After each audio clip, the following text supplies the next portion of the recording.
Steak adalah sajian daging panggang ala barat yang masih terbilang makanan mewah bagi masyarakat golongan tertentu. Saat berada di restoran steak, biasanya kita akan ditawarkan beberapa tipe daging, saus, dan hidangan pendamping yang bermacam-macam. Bagian daging paling familiar biasanya adalah tibon, ribeye, sirloin, tenderloin, dan wagyu. Meski sama-sama daging sapi, namun baik rasa dan tekstur daging itu cukup berbeda.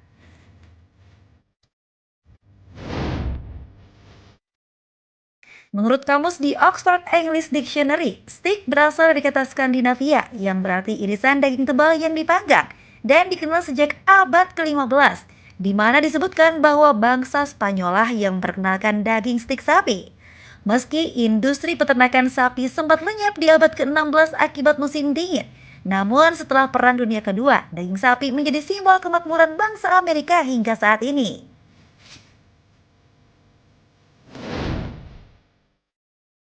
Steak biasanya disajikan dalam tingkat kematangan yang berbeda, tergantung selera.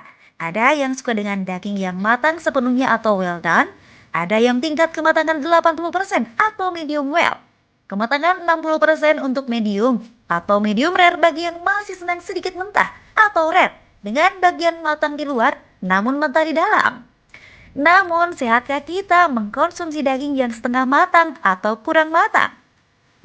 Bagi Anda penyuka hidangan panggang ini, sebaiknya saksikan informasi berikut ini bersama dokter di studio.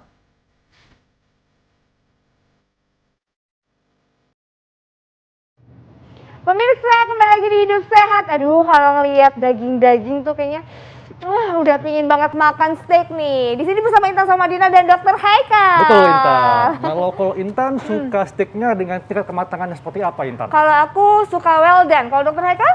Suka yang medium, karena kalau medium itu kan masih ada cairannya ya, jadi lebih juicy, Intan, lebih gurih. Kalau aku suka yang rasanya tuh kayak apa ya, yang kalau well done tuh kan lebih matang, terus udah gitu lebih kayaknya apa ya, lebih yakin aja gitu loh, makannya nelennya lebih yakin gitu. Berasa lebih aman ya. Iya, kalau Nah, medium atau rare itu kan kayak ada air-airnya, itu betul. darah bukan sih Dokter Haikal? Nah, pastinya masyarakat pengen tahu nih dengan daging steak ya, dengan tingkat kematangan yang berbeda, mulai rare, medium, atau well done, manakah apakah ada dampaknya untuk kesehatan? Makanya di tengah kita sudah ada Dr. Feni Nugraha, spesialis gizi klinik. Pagi dok, apa kabar? Pagi dok, Pagi sehat, dokter. pagi Intan. Oke. Nah dokter, ini menarik banget ya kalau kita makan apa nih namanya Steak. steak itu kan biasanya pilihannya banyak ya. Betul. Dokter Haikal kok ketawa sih? Ini kayak Dokter Haikal sukanya medium. Terus ada orang-orang di luar sana yang suka sama tingkat kematangannya tidak terlalu matang, yang apa dok Betul. namanya, Yang rare rare. ya? Yang rare biasanya. Nah ini fakta atau mitos dokter? Kalau untuk steak yang tingkat kematangannya itu rare atau tidak sepenuhnya matang, itu adalah mengandung protein tertinggi. Fakta atau mitos dokter? Nah itu mitos Tan. Oh, mitos. Iya, jadi tingkat kematangan dari si steak sendiri tidak berpengaruh ke si kandungan protein di dalamnya gitu. Jadi baik tingkat kematangan kan kita tahu mungkin ada 5 ya, ada yang rare, kemudian medium rare, ada yang medium, lalu ada medium well atau well done, itu mengandung protein sama. Jadi per 100 gram itu kurang lebih sekitar 20 gram protein. Dan si steak ini mengandung protein dengan kualitas dan nilai biologik yang tinggi. Artinya kemudahan untuk dicerna, diserap, digunakan oleh tubuh, itu lebih baik, dan juga mengandung asam amino esensial yang lengkap gitu. Oke, jadi ini mitos dok ya? Mitos, ya. Dok, kalau misalnya kita mengkonsumsi daging steak yang kematangannya itu apa rare ya, atau masih tidak matang sepenuhnya, itu ada cairan dok. Nah, apa cairan ini katanya darah? Fakta atau mitos dok? Bukanlah darah. Bukanlah darah. Iya. Iya, ini fakta. Fakta. Bukan darah. Iya. Oh bukan darah dokter? Bukan darah. Jadi kadang kalau kita konsumsi steak misalnya medium rare gitu ya, kadang kalau kita potong suka ada air-air warnanya Cairannya merah, gitu. cairan. Nah itu bukan darah. Jadi itu adalah mioglobin. Nah mioglobin ini adalah protein yang terdapat dalam daging, di mana fungsi dari mioglobin ini adalah untuk mengikat oksigen, kemudian mentransfer si oksigen ke jaringan-jaringan otot gitu pada hewan. Nah jadi kalau kita masak si daging, biasanya si mioglobin ini akan berubah warnanya jadi coklat gitu. Makanya kalau yang belum matang kan merah-merah tuh Betul, warnanya. Semakin merah ya kandungan mioglobinnya semakin banyak. Oh gitu, tapi kalau untuk tingkat proteinnya berarti tetap sama aja? Sama aja, ya dokter ya. ya? Oh, nah tapi itu kan dok lebih lembek gitu kan, lebih juicy-juicy gitu kan, kalau istilahnya kalau dimakan tuh. Nah terus ini ada fakta dan mitos berikutnya. dagingnya belum matang sepenuhnya, ini memiliki kadar air yang lebih banyak. Ini fakta atau mitos dokter? Tapi jangan dijawab dulu. Nanti kita temukan jawabannya pemirsa sesaat lagi, tetap di Hidup Sehat. Nah pemirsa, daging sapi adalah daging yang paling banyak digemari masyarakat, terutama diolah menjadi daging steak. Dan kita masih membahas tentang tingkat kematangan daging steak, apakah ada dampaknya untuk kesehatan ya. Nah, tadi Intan ada pertanyaan apa, Intan? Iya nih, Dokter Feni, ini kan kalau kita biasanya kalau makan daging steak yang tidak terlalu matang, itu kan kayak juicy-juicy gitu. Nah, ini bener nggak sih dok, fakta atau mitos, kalau pada daging steak yang tidak terlalu matang, ini mengandung cairan yang lebih banyak. Ini fakta atau mitos? Ini fakta. Fakta? Iya, jadi memang pada yang belum matang seperti rare atau medium rare, memang kandungan airnya pasti lebih banyak. Semakin kita memasak si daging, pasti kandungan airnya semakin berkurang kan. Oh, jadi memang benar kadar airnya lebih banyak. Iya. Tapi jadi lebih baik nggak sih untuk dikonsumsi atau sama aja dok? Kurang lebih sama ya, Oh, sebenarnya sama ya. tingkat kematangan daging. Mungkin yang nggak boleh terlalu matang karena berhubungan dengan si resiko kanker itu. Oh, Ya. oke.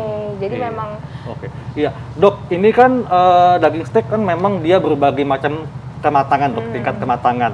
Nah, tapi biasanya nih kalau tingkat kematangannya medium hingga well done itu lebih aman untuk kesehatan. Fakta atau mitos, dok?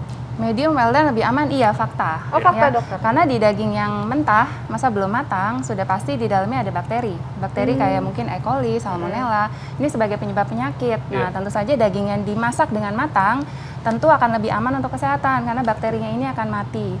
Nah, jadi saya pernah baca menurut USDA, jadi Departemen Pertanian di Amerika, memang batas aman suhu untuk mengolah si daging yang aman untuk dikonsumsi, itu minimal tuh di suhu 62,8 derajat Celcius. Oke. Gitu. Jadi mungkin ini sama dengan mengolahnya seperti medium ke atas mungkin ya, itu aman. Dimana bakterinya kalau kurang dari suhu itu memang belum mati. Gitu. Nah, Dokter Feni, kan tadi Dokter Feni sempat menyebut ada yang kalau misalnya daging terlalu hangus itu bisa resiko kanker. Nah, ini fakta atau mitos sih dokter? Kalau aku tuh sebenarnya paling suka kalau daging-dagingan tuh kayak agak-agak crunchy-crunchy gitu, jadi luarnya tuh ada hangus-hangusnya dikit. Tapi katanya justru daging yang dipanggang kalau luarnya terlalu hangus itu bisa memicu resiko kanker. Ini fakta atau mitos dokter? Ya, ini fakta. Fakta ya? Kan? Iya, karena daging yang terlalu matang, terutama dengan suhu yang terlalu tinggi pasti ya, durasinya lama dengan dipanggang. Nah, ini menyebabkan terbentuknya zat karsinogenik. Nah, si zatnya namanya amin heterosiklik atau kita kenal dengan HCA, di mana terbentuk pada daging yang gosong-gosong tuh yang hitam, sama terbentuk polisiklik aromatik hidrokarbon atau kita kenal dengan PAH. Nah, ini terbentuk ketika kita memanggang, itu kan asap keluar tuh. Nah, si asap nempel ke daging, ini terbentuk si zat karsinogenik tadi. Nah, ini sifatnya memicu resiko kanker gitu. Ini harus hati-hati gitu. Oh, jadi well done pun nggak boleh sampai gosong atau hangus ya dokter ya? Benar. Iya. Sebenarnya kalau dari sisi tadi zat gizinya sama sih, tapi kalau yang bagian gosong Iya. itulah yang bahaya. Ya. Oke.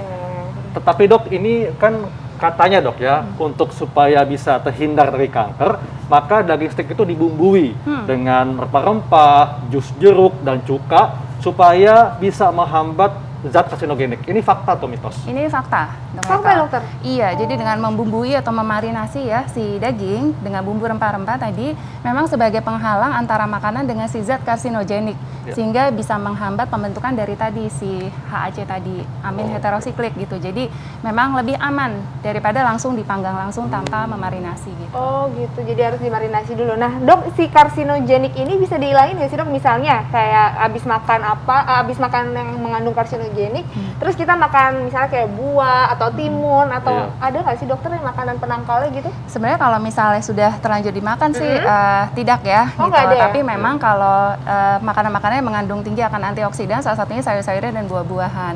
Tapi alangkah lebih baiknya jika mengkonsumsi steak ya bagian yang gosong-gosong boleh dibuang aja Dibuang kan. aja ya.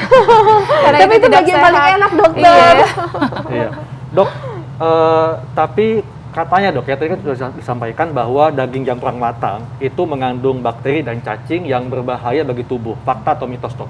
Ini fakta, Fakta, dok. ya? Fakta Iya, juga, karena oh. yang belum matang ya pasti masih ada bakteri, masih ada cacingnya gitu. Apalagi kalau dimasaknya suhunya kurang dari tadi yang direkomendasi, kurang dari 62,8. Jadi memang beberapa restoran atau tempat makan yang memang menyajikan daging steak yang tingkat kematangannya lebih di bawah dari yang direkomendasikan, memang ada baiknya mencantumkan kayak label keamanan pangan. Jadi harus ada, misalnya dia berasal dari peternakan yang baik gitu. Sebenarnya cukup aman asal ada sih keamanan pangan tersebut gitu. Dok, sebetulnya seberapa banyakkah daging steak yang kita konsumsi yang tadi ya mungkin kematangannya well done atau sampai agak-agak angus pinggirnya yang bisa memicu kanker. Kanker, oke. Jadi sebenarnya dari Badan Penelitian Kanker di dunia merekomendasikan untuk konsumsi daging merah sendiri, ini per minggunya direkomendasikan sebesar 350 hingga 500 gram per minggu. Ini ditimbang pada saat matang atau tidak lebih dari 3 porsi sajian per minggu, Dok. Ini untuk mencegah resiko terjadinya kanker gitu. Tapi pasti tetap walaupun 350 sampai 500 bagian yang gosong-gosong tetap ya tidak boleh dikonsumsi. Ini kayaknya dokter Feni selalu ngingetin aku ya dokter ya. Paling enak Intan ya. Aduh, itu paling enak dokter Haikal bagiannya. Nah dokter Feni ini artinya kan ini banyak tingkat kematangan untuk makan steak ya. Ada rare, ada medium, ada well done, dan ada tadi ada juga medium rare dan lain-lainnya. Nah ini tingkat kematangan mana dokter yang paling aman untuk kesehatan?